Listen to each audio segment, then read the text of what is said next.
Hi friends, welcome to our YouTube channel. Friends, మన pi network సంబంధించి recent గా కొత్త అప్డేట్స్ అయితే ఏమి లేవు. కానీ మనం అందరం కూడా గుర్తుంచుకోవాల్సింది, మనం అందరం కూడా ఒక పై నెట్వర్క్ ని అనుసరించి పనిచేస్తూనే ఉన్నాం. కానీ రీసెంట్ టైమ్స్ లో మన పై కాయిన్ అనేది ఒకసారి పైకి వెళ్తుంది, ఒకసారి కిందకి వెళ్తుంది. అలాంటి ఒడిదుడుకులు అయితే సహజంగా జరుగుతూనే ఉన్నాయి. ఈ క్రిప్టో మార్కెట్ లో అనేది ఇది చాలా సాధారణమైన విషయమే. కానీ ఒక్కటి గుర్తుంచుకోండి, దీని మీద ట్రేడ్ అనేది పైకి వెళ్ళినప్పుడు జరుగుతుంది, కిందకి పడిపోయినా కూడా జరుగుతుంది. ఇది చాలా సాధారణ విషయం అని అయితే చెప్పొచ్చు. జనరల్ గా ఒక క్రిప్టో మార్కెట్ లో కాయిన్ వాల్యూ అనేది, ప్రైస్ అనేది ఏ విధంగా ఉంటుందంటే దానికి సంబంధించిన డిమాండ్ అండ్ సప్లై మీదే ఆధారపడి ఉంటుంది. అంటే ఒక వస్తువుకి డిమాండ్ విపరీతంగా పెరిగిపోయింది అనుకోండి, ప్రైస్ కూడా దాన్ని అనుసరించే పైకి వెళ్ళడం జరుగుతుంది. అదే సప్లై విపరీతంగా పెరిగిపోయి డిమాండ్ అనేది కొంచెం తగ్గినప్పుడు దాని ప్రైస్ కూడా డ్రాప్ అవటం మనం చూస్తూనే ఉంటాం. ఈ రోజు మన పై నెట్వర్క్ కూడా దీనికి సంబంధించిన కాయిన్ ఇటువంటి రిస్క్ మీదే ఆధారపడి అయితే పనిచేస్తుంది. మరి ఈ కాయిన్ ప్రైస్ అనేది అప్ అండ్ డౌన్స్ అవటానికి ఈ సప్లై కారణంగా ఉన్నప్పుడు మరి పైకో టీమ్ కి తెలియదు అంటారా? ఈ కాయిన్స్ ఎప్పుడైనా అన్లాక్ అవ్వాల్సిందే, మన ప్రైస్ అనేది డ్రాప్ అవుతుంది అని చెప్పేసి పైకో టీమ్ కి తెలియదు అంటారా? అంటే మనం 3 సంవత్సరాల ముందు లాకప్ పీరియడ్ పెట్టామనుకోండి, ఇప్పుడు అన్లాక్ అవ్వాల్సిందే. అదే 1 సంవత్సరం ముందు పెట్టామనుకోండి, కొంతమంది 1 సంవత్సరం తర్వాత లాకప్ పీరియడ్ పెట్టుకున్నారు, ఇప్పుడు అవ్వవలసిందే. అంటే కాయిన్స్ అనేది అన్లాక్ అనేది జరుగుతూనే ఉండాలి. ఈ కాయిన్స్ అన్లాకింగ్ అనేది ఇప్పుడు కాదు ఫ్రెండ్స్, 2026 అయినా 2030 అయినా ఈ అన్లాక్ అనేది జరిగి తీరవలసిందే. కానీ మీరు జాగ్రత్తగా ఒక విషయం గమనించండి ఫ్రెండ్స్, మార్చి నుంచి మన ఈ పై కాయిన్ ఎప్పుడైతే కిందకి పట్టడం జరిగిందో అప్పటి నుంచి చాలా అప్ అండ్ డౌన్స్ అయితే చాలా చూసాం. కానీ మీరు ఓవరాల్ గా ఈ పై కాయిన్ చార్ట్ అయితే ఓపెన్ చేసి చూడండి, కింద పడినా కానీ ఆ ప్రైస్ అనేది ఒకే లెవెల్లో అలా స్టెబిలిటీగా ఉండడం జరిగింది. అంటే మన కాయిన్ ఎంత సప్లై రిలీజ్ అయినా కానీ ఆ కాయిన్ అనేది స్టెబుల్ గా ఉండడానికి అయితే చాలా ఈ డిమాండ్ అనేది మనకు దోహదపడుతుంది. ఆ విషయం ఒకసారి గమనించండి. కానీ మీరు ఇప్పుడు ఒక విధంగా సోషల్ మీడియాలో చూసుకుంటే చాలా మంది యూట్యూబర్స్, అలాగే న్యూస్ మీడియా ఒకటి, ఈ పై కాయిన్ అనేది డ్రాప్ అయిపోతుంది, 0.40కి వస్తుంది, 0.10కి వస్తుంది అని చెప్పేసి న్యూస్ అయితే ఎక్కువగా స్ప్రెడ్ చేస్తున్నాయి. ఈ కాయిన్ వెళ్ళదు అని చెప్పేసి మనం చెప్పలేం, కానీ ఇది ఒక క్రిప్టో మార్కెట్. దీనికి ఉన్న డిమాండ్ సప్లై బట్టే ఈ కాయిన్ అనేది నడుస్తుంది అన్నప్పుడు ప్రైస్ ఎక్కడికైనా వెళ్ళొచ్చు, దాన్ని మనం ఆపలేం కదా. నేను కొన్ని విషయాలు చెప్తాను ఫ్రెండ్స్, మీరు జాగ్రత్తగా ఈ వీడియోని చివరి వరకు చూడండి. దీని గురించి కొంచెం డీప్ గా కొన్ని డీటెయిల్స్ అయితే మాట్లాడుకుందాం. చూడండి, ఇక్కడ ఈ న్యూస్ ఏంటంటే ఈ పై కాయిన్ అనేది డ్రాప్ అయిపోతుంది 0.04 వరకు అని చెప్పేసి న్యూస్ స్ప్రెడ్ చేస్తున్నారు. మనం ఈ కాయిన్ ఇక్కడ దాకా వెళ్ళదు అని చెప్పేసి ఎందుకు చెప్పాలి? సరే, తప్పకుండా వెళ్తుంది. కానీ అందరూ అర్థం చేసుకోలేని విషయం ఏంటంటే ఇది 0.04 వరకు వస్తే దీన్ని బై చేయడానికి మార్కెట్ లో చాలా మంది పెద్ద పెద్ద ప్లేయర్స్ ఎప్పుడెప్పుడు ఈ కాయిన్ 0.4 వరకు వస్తుందో అని చెప్పేసి అలా వెయిట్ చేస్తూ కూర్చున్నారు. అంటే ఈ కాయిన్ అనేది కొంచెం ప్రైస్ డ్రాప్ అయినప్పుడు దీనికి బయింగ్ ప్రెజర్ కూడా విపరీతంగా పెరుగుతుంది. ఈ మార్కెట్ లో ఇటువంటి విషయాలు కూడా గుర్తుపెట్టుకోవాలి. అసలు ఈ కాయిన్ యొక్క ప్రైస్ పడిపోవడానికి ముఖ్యమైన కారణం ఏంటి? ఈ కాయిన్ యొక్క సప్లై అనేది డైలీ వైజ్ గా కొన్ని మిలియన్స్ లో కాయిన్స్ అయితే అన్లాక్ అయితే అవ్వడం జరుగుతుంది. మీరు గమనించారా?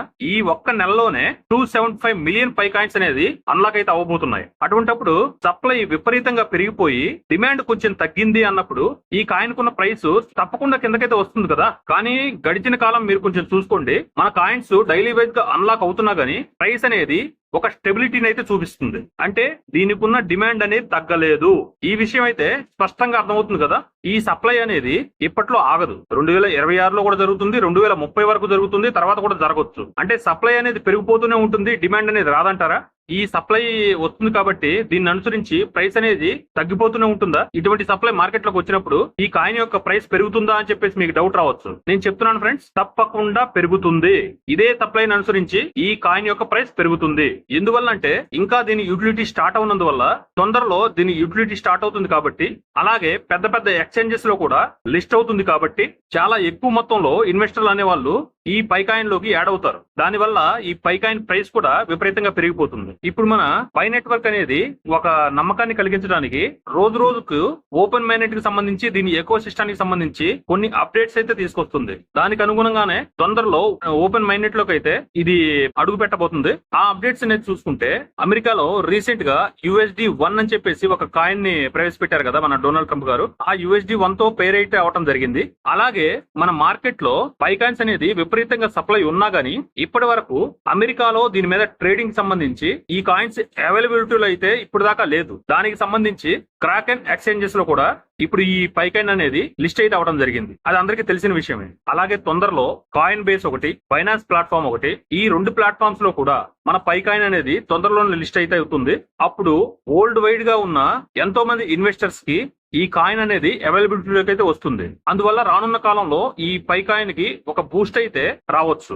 అసలు మన పై కాయిన్ కున్న బలం ఏంటండి? దీనికి ఉన్న యూటిలిటీ అలాగే ఎకో సిస్టమ్. ఈ యూటిలిటీ అనేది రానున్న కాలంలో ముందు చాలా విపరీతంగా అయితే పెరగబోతుంది. కానీ ఇటువంటి టైంలో అకస్మాత్తుగా దీనికి నెగిటివ్ ప్రచారం అయితే సృష్టిస్తారు. ఈ కాయిన్ అయితే విపరీతంగా డంప్ అవుతుంది, తొందరలో కిందకి పడిపోతుంది అని చెప్పేసి. దాన్ని చూసి మనలాంటి చాలా మంది పైనీర్స్ ఒక అయోమయానికి గురవుతారు. ఏంటి విపరీతంగా న్యూస్ వస్తున్నాయి, రానున్న కాలంలో ఈ కాయిన్ అనేది విపరీతంగా పడిపోతుందా అని చెప్పేసి ఒక అయోమయంలో అయితే ఉండిపోతారు. కానీ ఒకటే గుర్తుంచుకోండి ఫ్రెండ్స్, మనం ఈ పై నెట్వర్క్ ని నమ్మి మనం దీన్ని మైన్ చేసుకుంటున్నాం. ఈ పై ప్రాజెక్ట్ లో మనం పనిచేస్తున్నాం. క్రిప్టో మార్కెట్ లో ఎన్నో ప్రాజెక్ట్స్ ఉన్నాయి, కానీ అన్ని ప్రాజెక్ట్స్ కంటే ఈ పై ప్రాజెక్ట్ అనేది చాలా అద్భుతమైన ప్రాజెక్ట్ అయితే మనం చెప్పుకోవచ్చు. అలాగే మార్కెట్ లో ఉన్న అన్ని కాయిన్స్ కంటే కూడా యూటిలిటీ అనేది ఈ కాయిన్ కే చాలా ఎక్కువగా ఉంది. అలాగే మనం ఈ కాయిన్ యొక్క జీసీవీ వాల్యూను నమ్మి కూడా మనం ఈ ప్రాజెక్ట్ లో అయితే పనిచేయడం జరుగుతుంది. కానీ చాలా మంది అనుకుంటారు జీసీవీ వాల్యూ ఎంత తొందరలో వస్తుంది అని చెప్పేసి. అలాగే మీకు అర్థం కానిది ఏంటంటే ఈ జీసీవీ వాల్యూని క్యాలిక్యులేట్ చేయడం ఒక రోజు కొన్ని రోజుల పని అయితే కాదు, దానికి చాలా సమయం పడుతుంది. ఆటోమేటిక్ గా మన నేచర్ ప్రకారం మనం ఏమనుకుంటామంటే జీసీవీ వాల్యూ అనేది తొందరగా వస్తే బాగుండు, అది వస్తే మనం తొందరగా కోటీశ్వరులం అయిపోతాం, అందువల్ల జీసీవీ వాల్యూను తొందరగా తీసుకొస్తే బాగుండు అని అనుకుంటారు. కానీ మీరందరూ గుర్తుంచుకోండి ఫ్రెండ్, మనం ఈ పై కాయిన్ యొక్క జీసీవీ వాల్యూ క్యాలిక్యులేట్ చేయాలి అంటే ముఖ్యమైనది ఈ కాయిన్ యొక్క యూజ్ కేస్, అలాగే ఈ కాయిన్ కున్న ఎకో సిస్టమ్ అనమాట. ముందు మనం ఆ యూటిలిటీని, ఆ ఎకో సిస్టమ్ ని అర్థం చేసుకోవాలి. అందుకు మీరు ఒకసారి మైండ్.పై లోకి ఒకసారి వెళ్ళి ఒకసారి చూడండి. అక్కడికి వెళ్తే వీళ్ళు చేస్తున్న అప్డేట్స్ గురించి మీకైతే ఒక స్పష్టమైన అవగాహన అయితే వస్తుంది. రీసెంట్ గా గేమ్స్ కు సంబంధించి కూడా ఈ ఎకో సిస్టమ్ లోకి అయితే ప్రవేశపెట్టారు, అది కూడా మనందరికీ తెలుసు. అలాగే ఈ ఎకో సిస్టమ్ యొక్క ఫ్యూచర్ అప్డేట్స్ అని చెప్పేసి ఒక అప్డేట్ కూడా తీసుకొచ్చారు. దాంట్లో ఈ అకౌంట్ ని ఎవరైతే కోల్పోతారో ఆ అకౌంట్ ని రికవరీ చేయడానికి కూడా ఆప్షన్స్ దాంట్లో ప్రవేశపెట్టడం జరిగింది. కొత్తగా ఒక 5 యాప్స్ ని కూడా ఈ ఎకో సిస్టానికి జోడించారు. అలాగే పై వెంచర్స్ అని చెప్పేసి ఒక అద్భుతమైన ఐడియాని కూడా దీనికి ఒక అప్డేట్ గా జోడించారు. వీళ్ళు తీసుకొచ్చిన ఈ అప్డేట్స్ అనేవి మొత్తం ఈ ఎకో సిస్టానికి సంబంధించే ఉన్నాయి. వీటిని మీరు క్లియర్ గా అర్థం చేసుకోవడానికి అయితే ప్రయత్నించండి. లేదు మీకు అర్థం కావట్లేదు, మాకు ఈ ప్రాజెక్ట్ మీద నమ్మకం లేదు అని అనుకుంటే మీకు ఏ అయితే పై కాయిన్స్ మీకైతే వచ్చాయో వాటిని ఇప్పుడున్న మార్కెట్ లో అమ్మేసుకుని వచ్చిన డబ్బు మీరు జేబులో అయితే వేసేసుకోండి. కానీ నేను చెప్తున్నా ఫ్రెండ్స్, మీరు ఈ తప్పుగానికి చేస్తే మీరు భవిష్యత్తులో చేసిన పెద్ద తప్పుగా నిలిచిపోతుంది. దాంట్లో సందేహం లేదు. ఫ్యూచర్ లో మీరే చాలా బాధపడతారు. దాంట్లో అయితే ఎటువంటి సందేహం అయితే లేదు. మీరు గనక నిజంగా దీన్ని అర్థం చేసుకుంటే ఎవరో చెప్పారని కాదు, మీరే ఈ కాయిన్స్ ని ఓన్ గా మైన్ చేసుకుని హోల్డ్ అయితే చేసి పెట్టుకుంటారు. అలా ఎవరైతే హోల్డ్ చేసుకుని పెట్టుకున్నారో వాళ్ళకి రానున్న కాలంలో ఈ కాయిన్స్ అనేవి ఒక ఆస్తిగా అయితే మిగిలిపోతుంది. దాంట్లో అయితే ఎటువంటి డౌట్ అయితే లేదు ఫ్రెండ్స్. అలాగే చాలా మంది యూట్యూబర్స్ ఈ పై కాయిన్ కి వ్యతిరేకంగా చాలా నెగిటివ్ ప్రచారం అయితే చేస్తున్నారు. ఈ పై కాయిన్ లోకి అడుగు పెట్టాం, ఇది ఒక స్కామ్ గా అయితే తయారవబోతుంది, వీళ్ళు మైగ్రేషన్ చేయట్లేదు, మా కాయిన్స్ మాకు ఇవ్వట్లేదు, సరైన సమయంలో అప్డేట్స్ అయితే తీసుకురావట్లేదు, నేను ఒక కమ్యూనిటీ అనుసరించి నేను మాట్లాడుతున్నాను, నాకు ఈ ప్రాజెక్ట్ మీద నమ్మకం లేదు అని. మీకు నమ్మకం లేనప్పుడు మీరు దీని మీద దృష్టి పెట్టాల్సిన అవసరం లేదు. మీకున్న కాయిన్స్ ని అమ్మేసుకుని వెళ్ళిపోండి, అంతేగాని నెగిటివ్ ప్రచారం అయితే చేయకండి. మీరు నెగిటివ్ ప్రచారం చేయటం వల్ల చాలా మంది ఈ పై కాయిన్స్ ని అమ్మేసుకుని వెళ్ళిపోతున్నారు. మీ వల్ల వాళ్ళకి భవిష్యత్తులో కూడా చాలా నష్టం అయితే జరుగుతుంది. దయచేసి దీన్ని అర్థం చేసుకోవడానికి ప్రయత్నించండి. నెగిటివ్ ప్రచారం అయితే చేయొద్దు. నేను చెప్పిన ఈ విషయాలు కానీ మీకు నచ్చాయి అనుకుంటే ఒక లైక్ అయితే చేయండి. లేదు నచ్చలేదు అనుకుంటే ఎందుకు నచ్చలేదో కూడా కామెంట్ సెక్షన్ లో తెలియజేయండి. అలాగే మీకు ఏదన్నా వీడియో కావాలి ఈ కాయిన్ కి సంబంధించి అంటే, లేదు క్రిప్టో కరెన్సీలో వేరే ఏ కాయిన్ గురించి అయినా కానీ కొంచెం సమాచారం కావాలంటే నాకు కామెంట్ రూపంలో తెలియజేయండి. నేను తప్పకుండా రిప్లై ఇస్తాను ఫ్రెండ్స్. మళ్ళీ ఒక మంచి వీడియోతో మళ్ళీ కలుద్దాం. అంతవరకు థ్యాంక్ యూ.